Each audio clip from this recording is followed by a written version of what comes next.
Welcome to Books of Our Time, brought to you by the Massachusetts School of Law and seen nationwide. Today we shall discuss a book called Lessons in Disaster.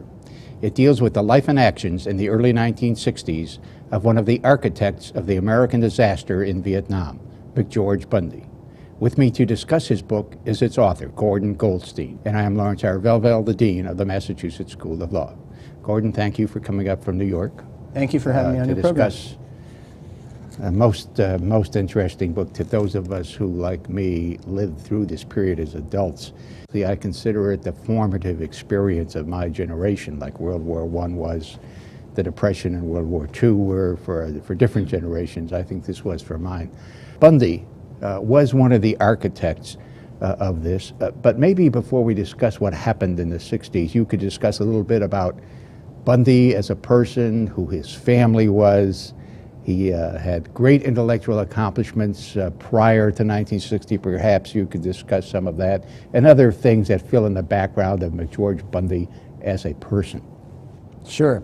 McGeorge Bundy was the National Security Advisor to President Kennedy and President Johnson between 1961 and 1966. And he came to the White House from an extremely illustrious career as an academic and as a leading intellectual in the foreign policy establishment.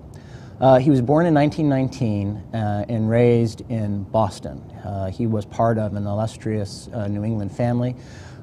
He attended the Groton School, where he was first in his class and captain of the debating team and was recognized as the most brilliant student. He went from Groton to Yale, where... Can I interject something here? Would you tell the story of the paper he read? Yes. At the Duke of Marlborough. Which is Churchill's great-grandfather or something like that? This is a story from David Halberstam's book, Best and the Brightest, about the legend of McGeorge Bundy, which begins at Groton, where he was the most brilliant student, and in one episode that Halberstam recounts, Bundy's called upon in class to read an essay about the Duke of Marlborough. And he proceeds to read what is an excellent paper and reads it flawlessly. But the teacher noted that the students around him began to laugh and to giggle. And afterward, the teacher said to one of the students, "What were you laughing about? This delivery of the paper was flawless." And the teacher said, "Didn't you know? He was unprepared. He was reading from a blank sheet of paper."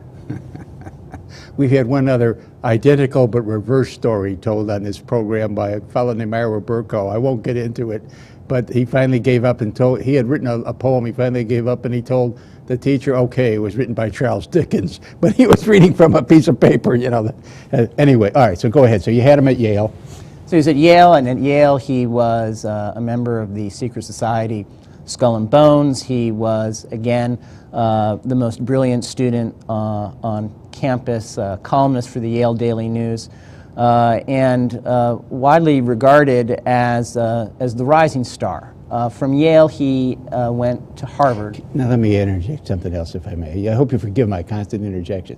But the two Bushes, John Kerry, many others are members of Skull and Bones.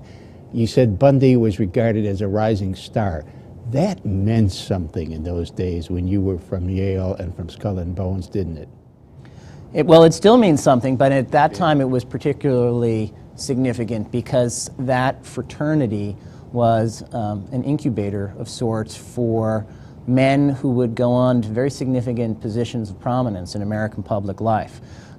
There have been George W. Bush, the first Bush president, was a member of Skull and Bones, as was Bush 43, who was a member of Skull and Bones, Senator John Kerry, Justice Potter Stewart, a number of others. It has a reputation richly deserved for access to power and to influence for those who pass through its ranks.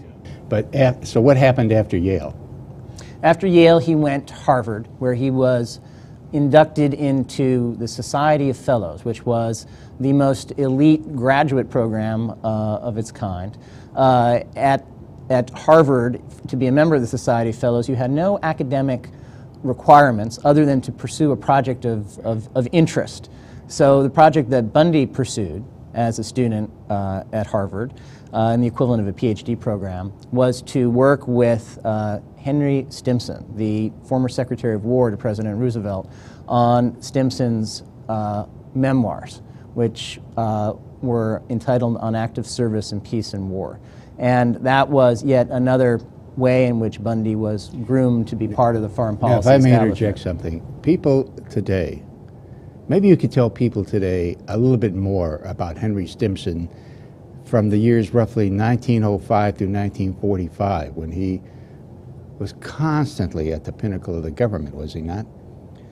Yes, he had been the Secretary of State. The most influential aspect of his public service was as Secretary of War.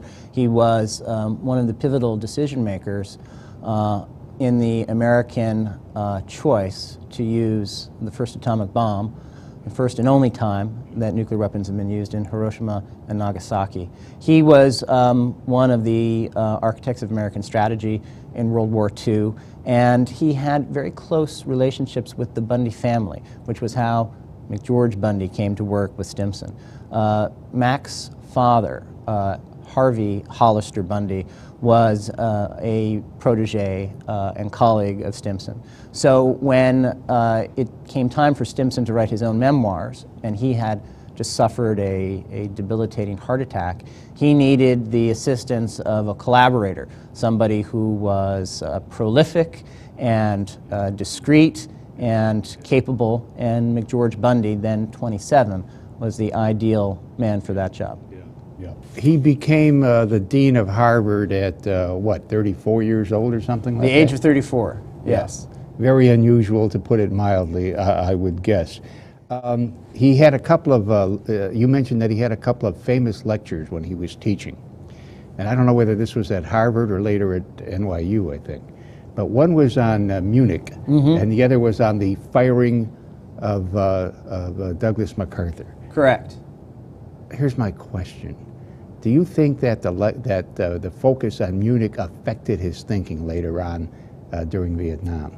I think it affected the thinking of that entire generation, particularly the generation that fought in World War II and was defined by World War II.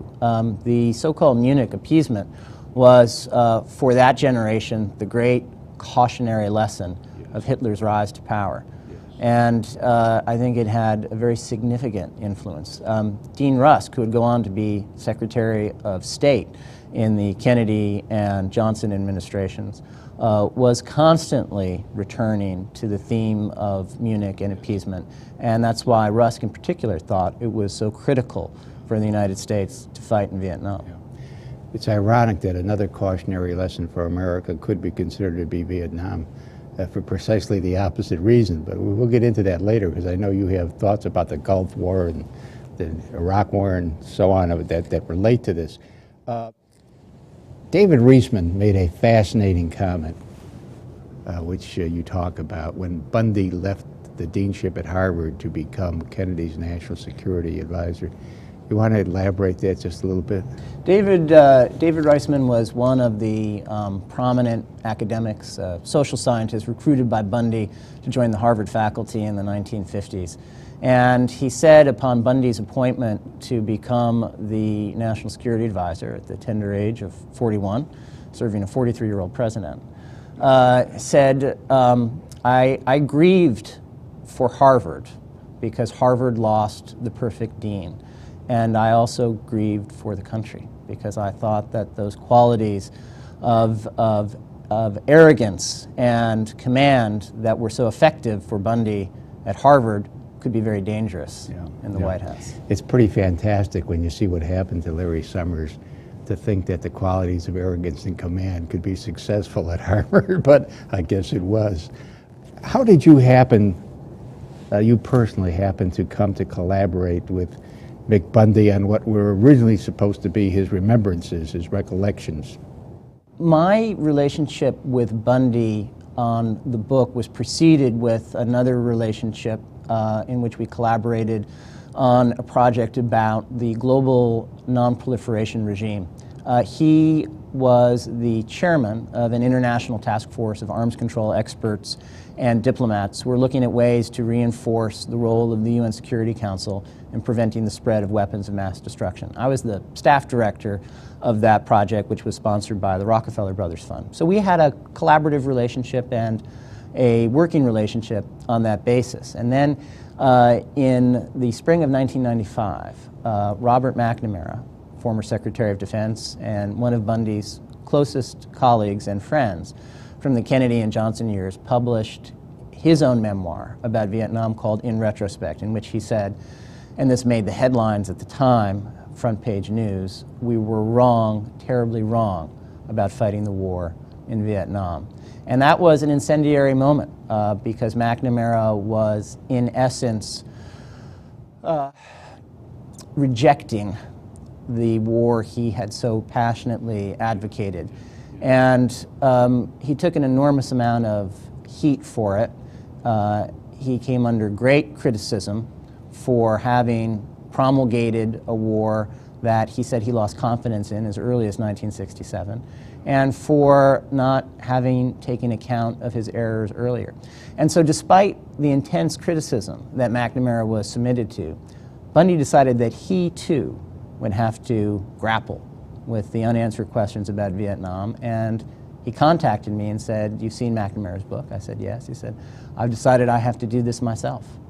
I have lessons that I've learned that I need to share, and I'm going forward with this. Will you help me?" It was, in effect, a labor of attempting to enlighten the country about mistakes it should not repeat. Is that a fair way to look at what the reasons why he wanted to do it?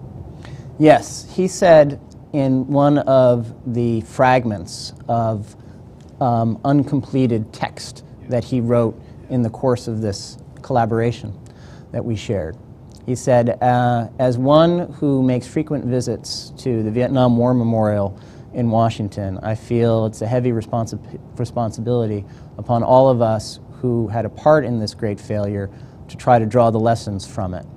And I think that's what inspired him to embark on this ambitious and difficult project. You know, one of the things that's so amazing about that to me, Gordon, is that you know, jumping to a much later part of the book, you point out that because of Bundy's focus on maintaining American credibility, he considered it, intellectually, he considered it worthwhile, if necessary, to put in 100,000 men and lose the war rather than not to fight it in the first place, because if you put in 100,000 men, then you at least made a good faith effort to live up to your commitments.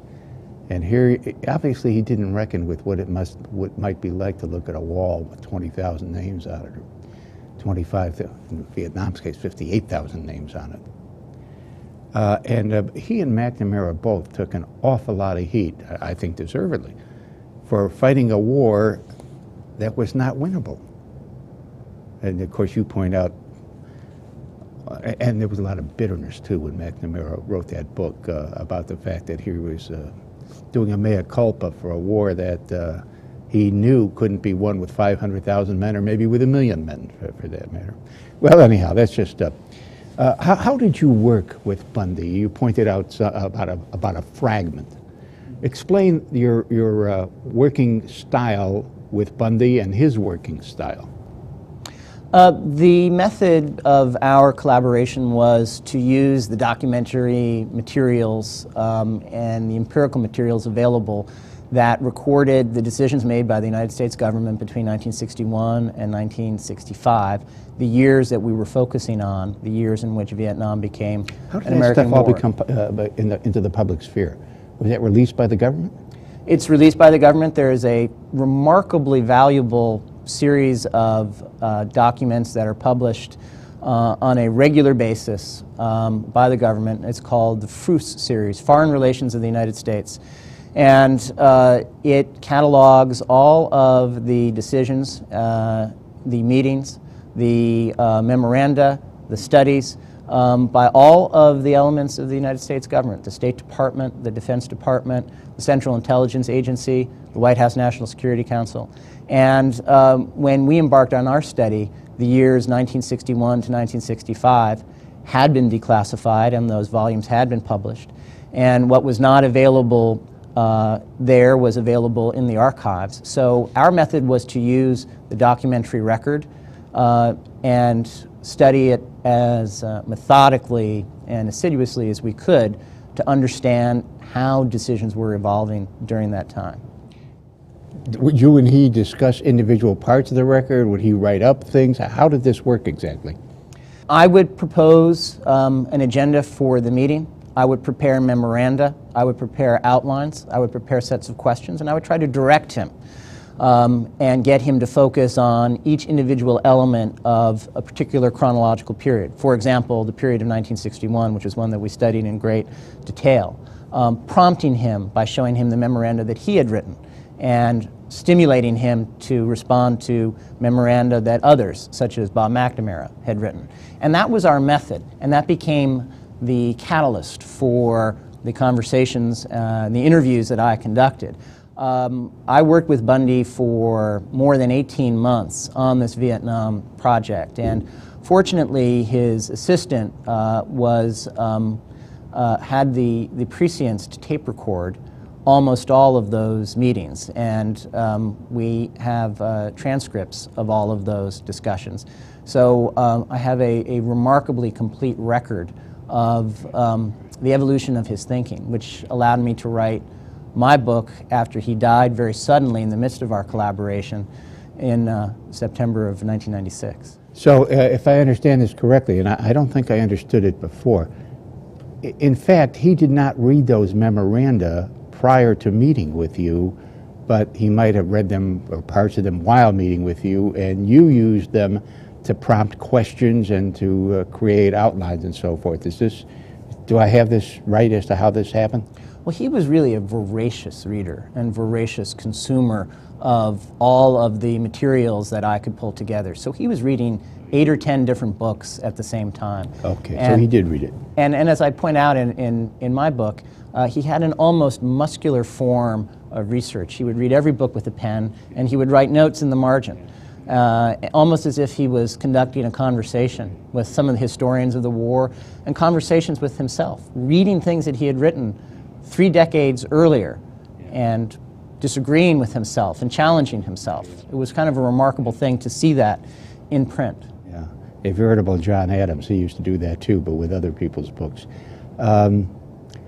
He died, well, tell about the last time that you worked with him and his death, and then the question I would ask is, what were the problems that caused it to take 13 years for you then to write and finish your own book on this subject? Sure. The last time I saw Mac Bundy was on September 11th of 1996, and we scheduled a working lunch at the Carnegie Corporation of New York, where he was a senior scholar in residence and where we conducted our work sessions. And I noticed that day that there was a particular quality of urgency and intensity to him, almost as if he felt something on the horizon that would require him to accelerate our efforts.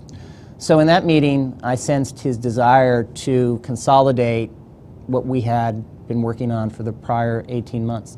The key conceptual elements of the book, its editorial organization, its main thematic elements, and the thesis that he wanted to argue, the thesis of presidential leadership and the differences and the contrast between President Kennedy and President Johnson.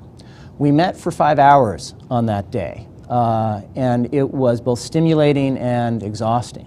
And I noted at one point that his cheeks were pink. I thought perhaps from exposure to the late summer sun at his family's vacation home in Manchester by the Sea, or perhaps because of the sustained exertion of our work session that day. At the end of 5 hours, we concluded, both of us feeling somewhat spent. Bundy, as he always did, very formally shook my hand and said goodbye.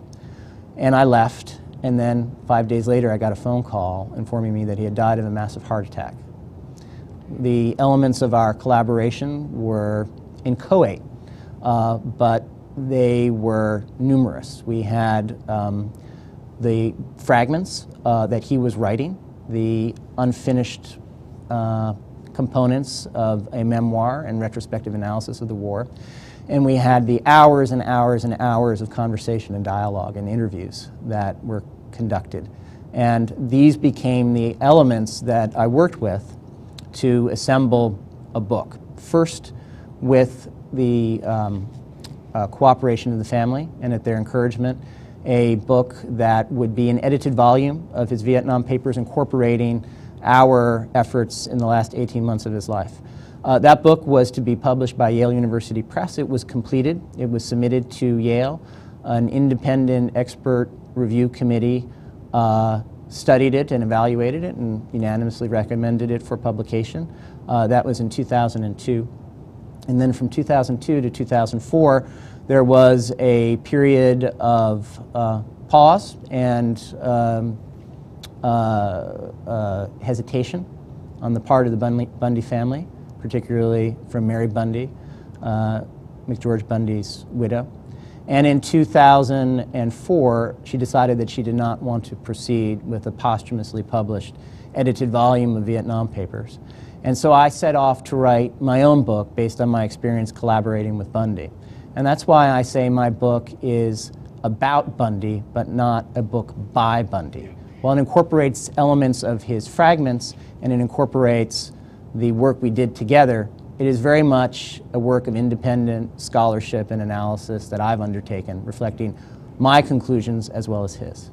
And your conclusions about him based on your collaboration together, the tapes, your impressions. And my study of the historical evidence. Your study, the fragments and so forth. It reminds me of a memoir by Porter Alexander, a famous Confederate general. There are certain aspects of it that are similar. You have said two things at lunch that I think are very relevant. Well, one thing, and then I have a question about two things. You pointed out, and this is very understandable, that the book is a lot tighter. I think it would be fair to interpolate a lot more readable, because instead of having to have the full papers, you had to summarize because of copyright law. And so I'd like you to describe your feelings about that a little bit, and also answer the question of, is the longer manuscript ever going to become available? The book that I wrote was the product of my partnership with my editor at Times Books. His name is Paul Golub. He is a superb editor and something akin to a Marine drill sergeant. He makes you do it again and again until you get it right. And at one point in my process of writing this book, my editor said to me, "You've produced a very good and effective history, but I think we can take this one level deeper. And I think we can add another element of analytical insight. Why don't you try to extract the lessons, the key lessons that Bundy's experience with Kennedy and Johnson illuminate? And why don't we try to organize this chronological period from 1961 to 1965 according to these lessons?" And that's what I've done with this book. And in the course of trying to distill the lessons, we had a very clear indication of what evidence was critical and what evidence was superfluous. And what I found in the course of writing this book, and this is not an experience unique to me, it happens to most authors who work with gifted editors, is that the more you try to distill and compress and concentrate your effort, the more you get to a deeper level of understanding. And if you do it right, hopefully you distill this for the benefit of the reader, and you can capture what's really important in a narrative sense. So that was the ambition here. Is the Fuller manuscript, just for historical purposes, 10 and 20 and 30 years from now, is the Fuller manuscript ever going to become available? I can't really answer that because it would depend on the resolution of some outstanding copyright issues relating to the Bundy papers. I would certainly be prepared for it to be made available to scholars and to be in the relevant archives, and I think that would be a contribution, but I don't have the authority to make that decision. It would seem to me, Gordon, that if the Bundy family were going to be true to McGeorge Bundy's own reason for writing the book, the family ought to permit the fuller manuscript to become available, even if it adds nothing to what you have summarized. One can't know that until one sees it, of course. But it seems that his basic purpose of enlightening people about mistakes that were made and to avoid in the future almost compels that they permit that to become available. You're right that Bundy had a very strong determination, as difficult as it was, to revisit the demons of his own experience advising Kennedy and Johnson on the question of Vietnam. This was a really difficult project for him to undertake. And one of the reasons why I persevered in my effort to produce my own book was because I believe very strongly that it's a critical contribution to the historical record to see how one of the architects of the Vietnam War came to look differently on that tragic conflict in the last years of his life and struggled to extract the relevant lessons for future generations, which was quite explicitly Bundy's purpose and intent. Let me say one more thing about that sneak attack, that in a war of this kind, in which there are no fixed lines, in which there are large territories that are lightly inhabited and that are essentially jungle and mountainous in character, I know no military man who believes that without an overwhelming assignment of local defense forces, it is possible to guarantee against this kind of sneak attack. This is the sort of thing, and all Americans in the area know it, with which we simply have to contend while we prosecute in company with the government and people of South Vietnam a contest against communism, which is of the highest importance to our national interest. One of the lessons, well, I would say that in my reading of it, which could be very flawed, I thought that if there was one lesson that was the most fundamental of all in Bundy's mind, it is that the president makes all the difference. And when you have Kennedy as president, you're going to get one outcome. And when you have Johnson as president, you're going to get another outcome. And it sounds almost simple-minded to say that, because what are elections supposed to be all about, after all? But yet, my view was, and maybe you can comment on this, in reading the book, that Bundy thought you can forget all about the advice and the memos of the advisors.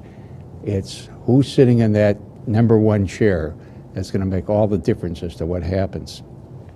That was very much his conclusion, particularly when he had the opportunity to revisit the events of 1961 and Kennedy's first confrontation with the challenge of Vietnam.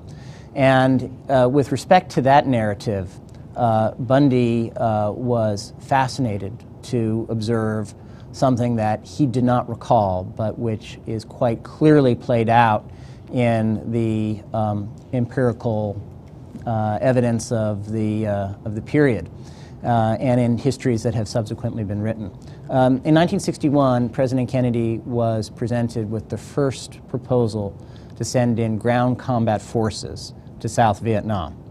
It was the first time that the American effort in Vietnam, which was an advisory effort, it consisted of trainers, arms and support, military aid, diplomatic support, but it was limited to that advisory mission of sending advisors and arms to the Army of South Vietnam. It was in 1961 that it was proposed to Kennedy to send in the first American ground combat forces that would share in the fight to defend South Vietnam from what was then a growing insurgency.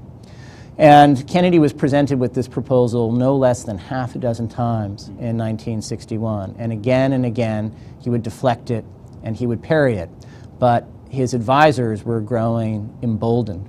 And in November of 1961, they converged around a proposal to send in the first increment of ground combat forces. And they told Kennedy the odds were against, sharply against, holding on to South Vietnam without a major American military commitment. And at that time, he was advised by his National Security Advisor, by his Secretary of State, Dean Rusk, by the Secretary of Defense, Robert McNamara, Kennedy was advised that he needed to be prepared to send in up to 6 divisions, or roughly 200,000 troops, to hold on in South Vietnam.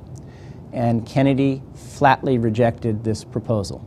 Kennedy understood from his own perspective that the odds of prevailing in South Vietnam were extremely low. In fact, he confided to his aide, Michael Forrestal, that he believed that the odds were 100 to 1 against winning in South Vietnam.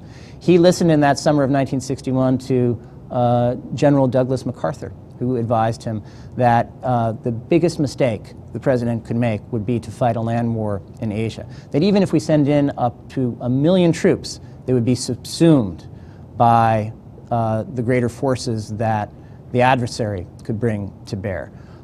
Kennedy was extremely skeptical about an American war to hold on in South Vietnam, so he rejected that proposal. And he established at that time the first no combat troop decision, and that policy of no ground combat forces in South Vietnam was sustained throughout his presidency. To what extent, if any, do you think that Kennedy's decision was affected by the fact that he himself, unlike Johnson, unlike Rusk, unlike Bundy, unlike McNamara, unlike Rostow, had been in combat? I think the experience of a president who has actually seen combat and who has seen firsthand how things can go off the rails when military hostilities begin, I think that's extremely important. It's also extremely important on the part of the president's advisors to have those senior advisors who have seen firsthand how easily a well-conceived military plan can go awry. So I think Kennedy's own experience in World War II probably did contribute to this. Far more important, however, was Kennedy's experience with the Bay of Pigs. And that was one of the signature failures of the Kennedy administration and one of its most instructive lessons.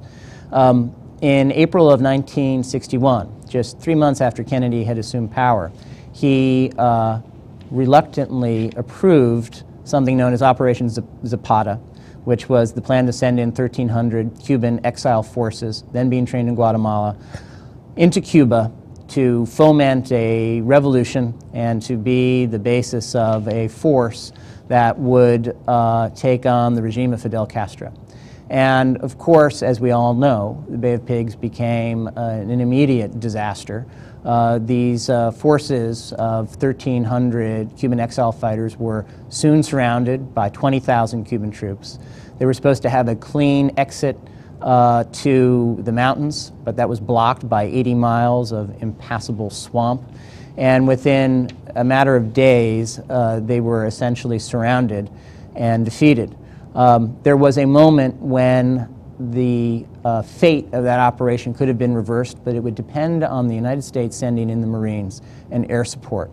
And this had been the secret hope of that plan's architect, Richard Bissell, the deputy director of CIA. And it was something that Kennedy refused. And rather than send in American forces, he accepted that defeat, and he resolved that any proposal for military action that he would subsequently receive, any proposal from his military advisors or his intelligence advisors, he would submit that to much greater scrutiny. And from that point forward, he became far more skeptical. The fact that Kennedy had combat experience, and he, of course, as you point out, even more importantly, the Bay of Pigs taught him some lessons he never ever forgot. But you were pointing out that we had a very experienced, in the Gulf War of 1991, a very experienced team, including at least 2 people who had seen major combat, one being George Bush and the other being Colin Powell, whose life was saved in Vietnam, if I remember correctly, solely because he was wearing a vest, because he got hit right in the back by a bullet. But when it came to Gulf War II, again, in the leadership, no combat experience. You're right. The first war in Iraq, the first Gulf War, which I refer to as the second war of choice in the post-World War II era, the first being Vietnam and then the second being the first war in Iraq, and the third was the 2003 war in Iraq. That was the third war of choice we fought in this era. Colin Powell was a critical strategist in conceiving of how Desert Storm would be fought, and he was so heavily influenced by his own experience in Vietnam, where he thought that we didn't have a clear military strategy, we didn't have a clear exit strategy, we couldn't conduct that war on the basis of the Powell doctrine of using overwhelming force. We didn't have strong support domestically, and we didn't have legitimacy internationally. And so Powell, along with Brent Scowcroft and President Bush and his Secretary of State, James Baker, really applied the lessons of Vietnam in that first Gulf War. And it was a contest that was won quickly and decisively with minimal cost and American lives, and with a vast coalition of international partners sharing in it, and with fairly strong domestic support.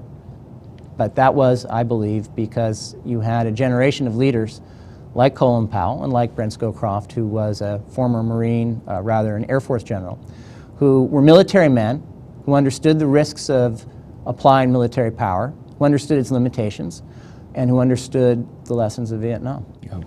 And when we got to Iraq, we didn't have any military men.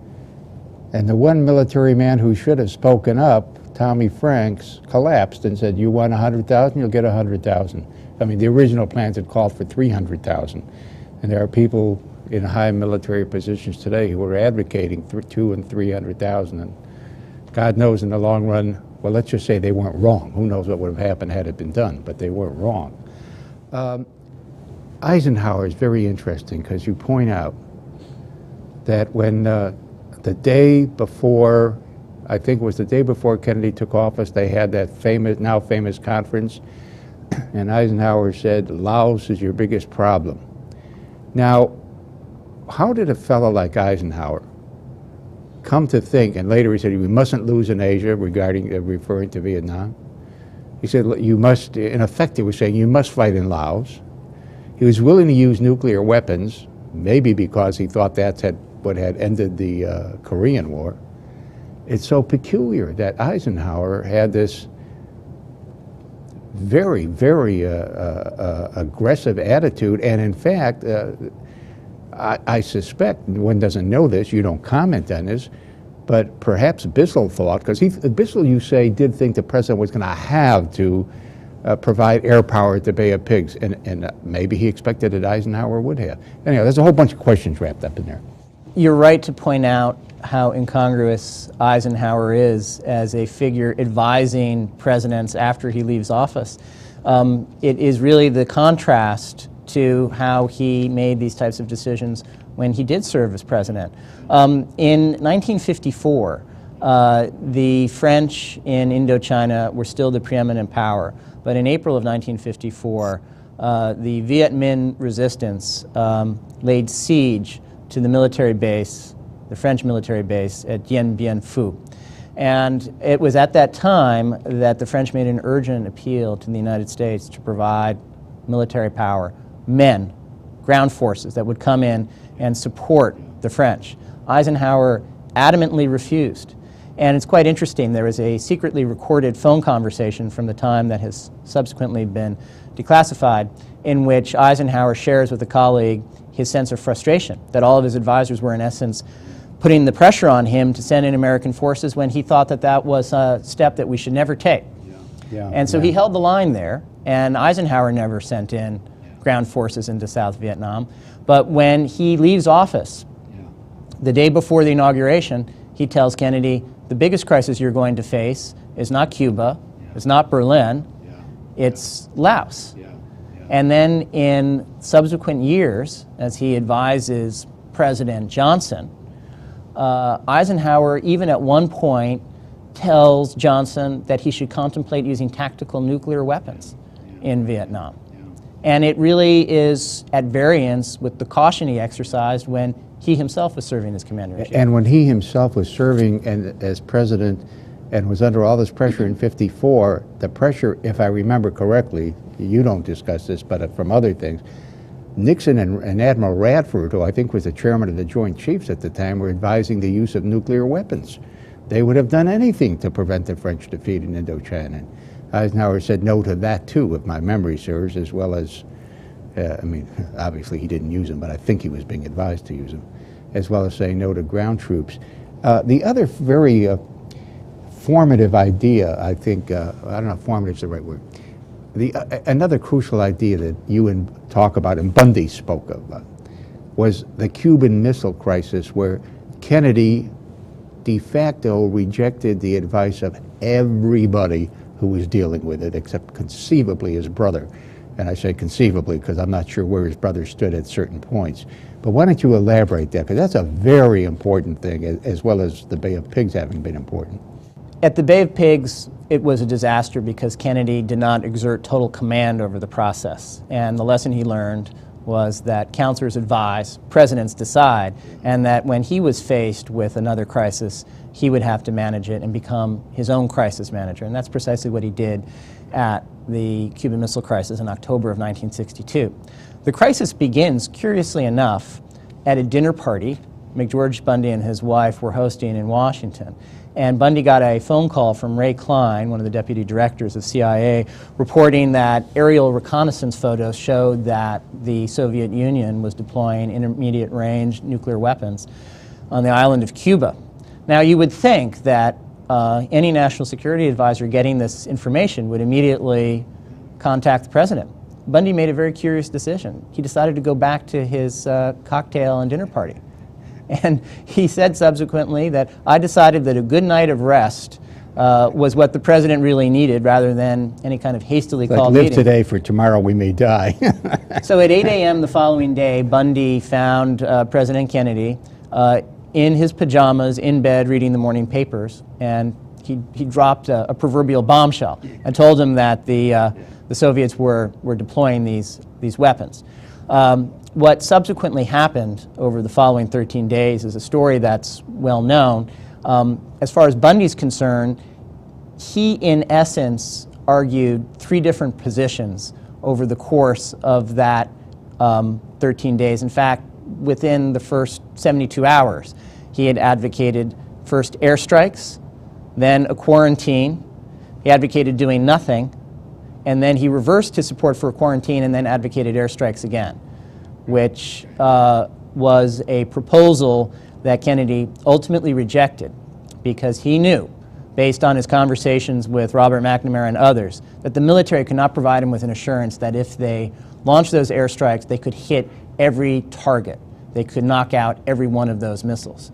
And what we now know, decades later, and this is critically important because it really is the difference between what could have been a major nuclear disaster, is that there were 162 nuclear weapons on the island of Cuba, including 90 tactical nuclear weapons that would have been used to repel an American invasion or airstrikes. I don't remember, Gordon, maybe you know, how many of them were assembled and ready to go, but they were certainly in the process of assembling them and making them ready to go. And well, I'm distinguishing here between the intermediate range missiles that were not yet operational and 162 warheads that were on the island, including 90 tactical nuclear weapons that would be used to repel an invasion, which was expected if we launched these airstrikes. And my understanding is Khrushchev had signed the order giving control over use of the weapons to the local commanders on the scene, whom Fidel Castro at that point was so angry at the United States that he was willing to see Cuba destroyed. He was furious that they didn't use those weapons, is my understanding of the situation. I don't think it's widely appreciated how close we were to a cataclysmic disaster. It was really, in the words of an author who's written a recent book on it, we were 1 minute to midnight.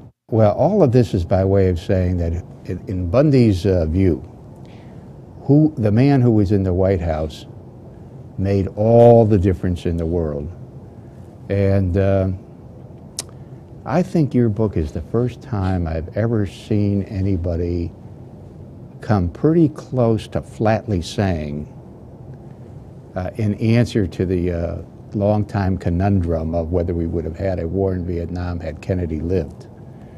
You come pretty close to saying flatly no, because he had rejected the use of combat troops in Asia. He had learned to overrule his advisors even when they were unanimous against him.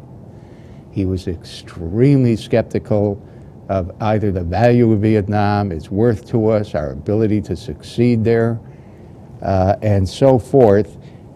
And yet, you know, he never really came out and said it, and that, I guess, was because of the '64 election coming up? Yes, that's right.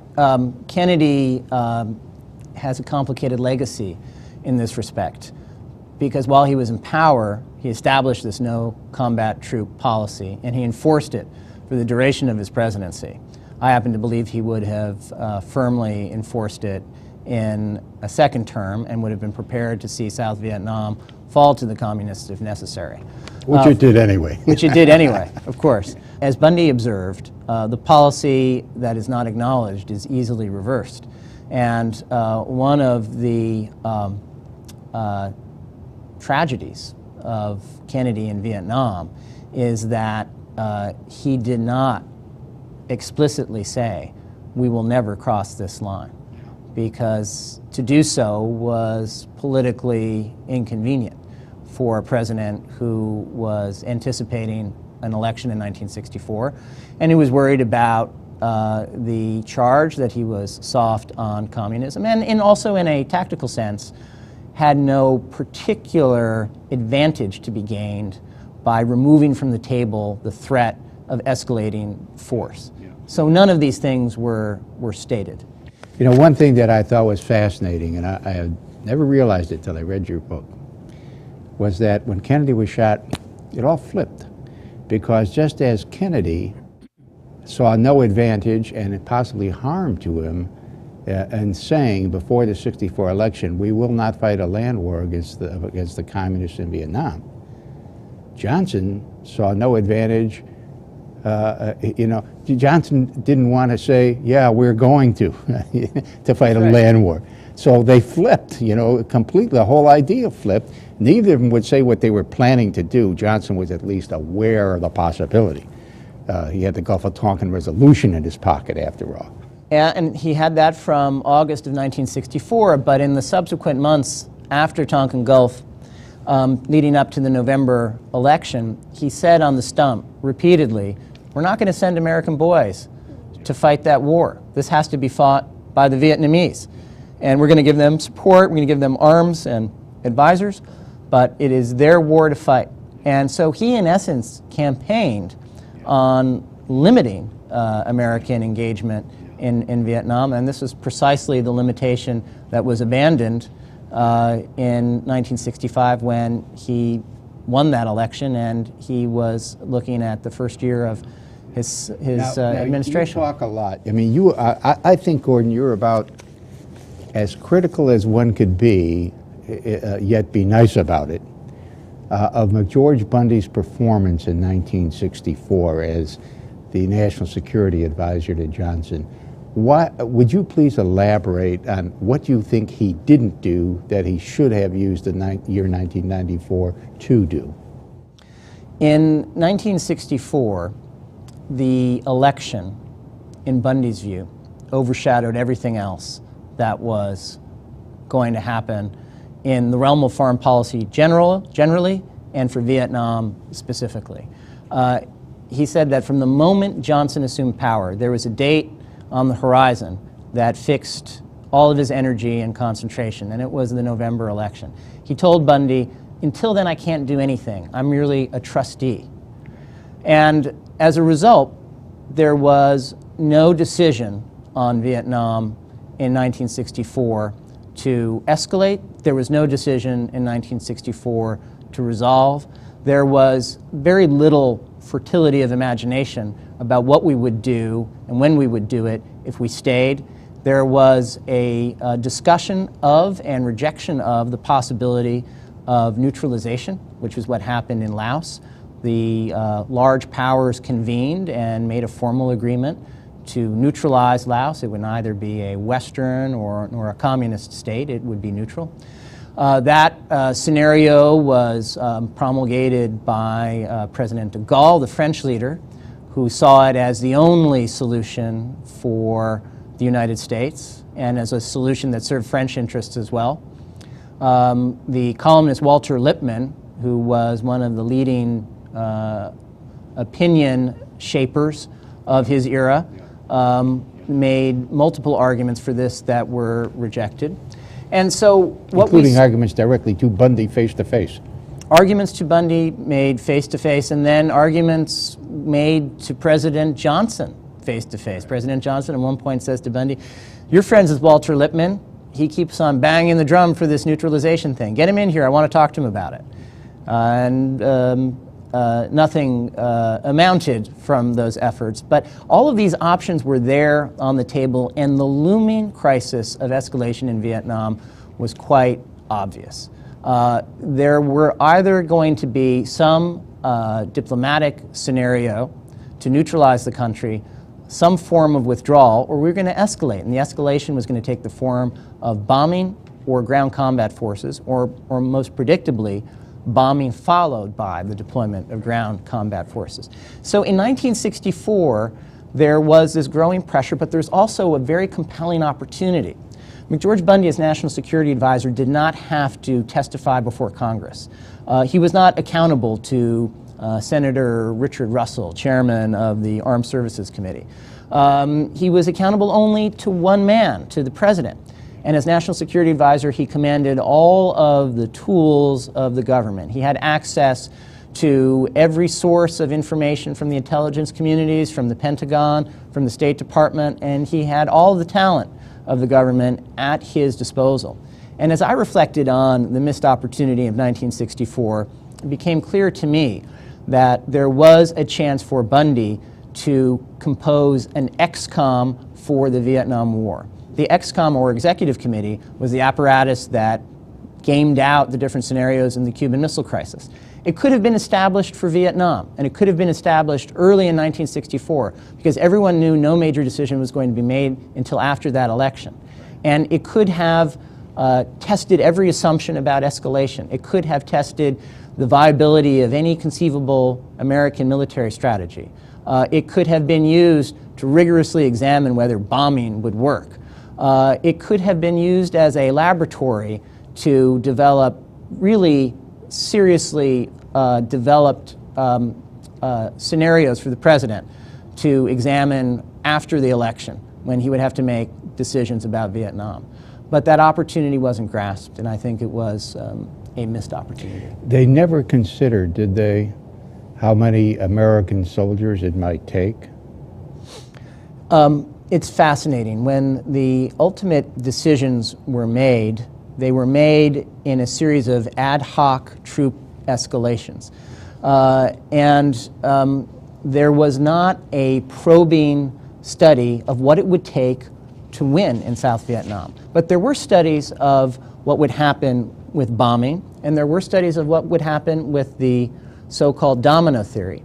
And both of those studies took senior decision makers in the opposite direction of their basic assumptions. In 1964, there were two military exercises conducted. One was called Sigma 1, and the other was called Sigma 2. These were simulations of what would happen if the United States initiated a strategic bombing campaign against North Vietnam. The assumption at that point was that you could coerce the government in Hanoi to stop supporting the insurgency in the South. And the assumption was that bombing was the means to do it.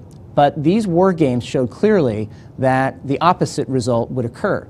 Rather than diminishing the will of Hanoi, this would harden their will. Rather than diminishing the strength of the insurgency, this would propel it. This would enlarge it. Sigma 2, the second of these war games, was one in which Bundy himself participated as one of the most senior civilian leaders to examine how bombing would play out. It was a simulation supervised by the head of the social science department at West Point. It was really serious business.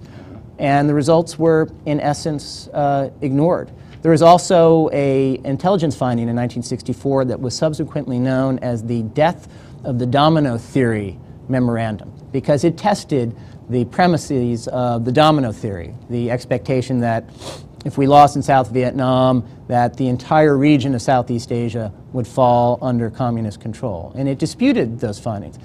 That wasn't examined. In 1964, there were other reports from the State Department Policy Planning Council, from CIA, from the Defense Intelligence Agency, also all highly skeptical about our prevailing military assumptions in Vietnam. But they were not studied seriously by the top decision Would it makers. be fair to say, Gordon, that these guys just didn't want to hear it? That they just didn't want to hear, they didn't want to take account of the Sigma studies, the death of the domino theory study, which I had not known about before, the study showing that bombing would harden the North Vietnamese as a result. They just didn't want to hear it. They had, I mean, the question I'm asking is, it's got sort of has two parts. One, is it true they just didn't want to hear it? And two, if they just didn't want to hear it, was it partly because the country was the country in general, and they in particular, were in the midst of the Cold War psychosis where we just have to fight them all the time, everywhere? It's a really good question and a really hard question to answer. Why would senior decision makers who are entrusted to give the best possible advice to the president willfully ignore serious substantive analysis that is inconsistent with their assumptions and their hypotheses? I think the answer to that is somewhere in understanding the pathology of bureaucratic politics and group decision making. But it was clear that men like Bundy, who had already come to a basic determination and had a firm conviction that to fight in Vietnam was critically important to defending the national interest, that these studies were almost irrelevant to a conviction that was already clearly established in his own mind.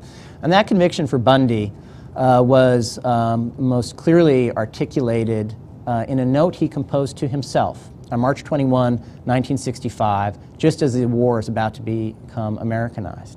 And in it he asked himself, is our purpose in Vietnam economic? No. Is this a critical political interest? No. Is it a critical strategic interest? No. What is critical? And then he answers his own question, and he says, we must not be a paper tiger. We must show that when we make a commitment, our commitment is real, and that we're willing to pay the cost for that commitment.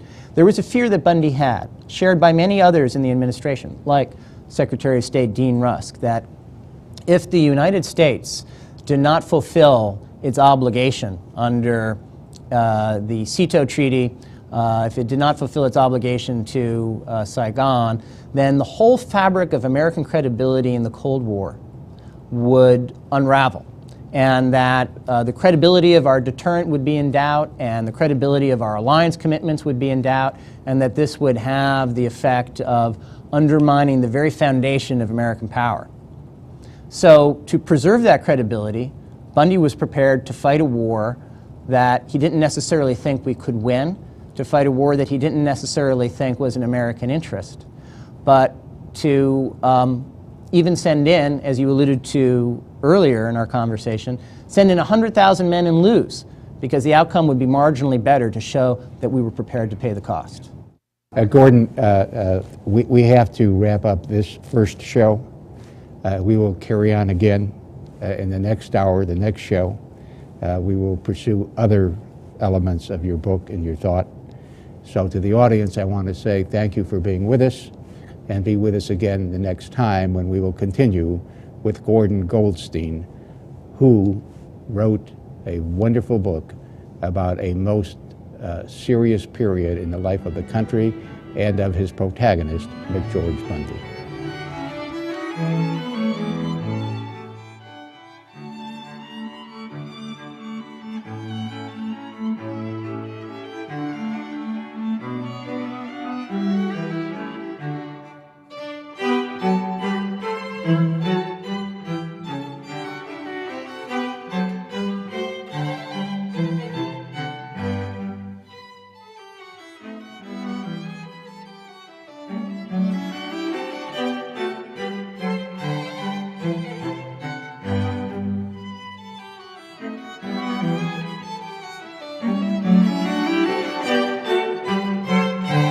Thank you.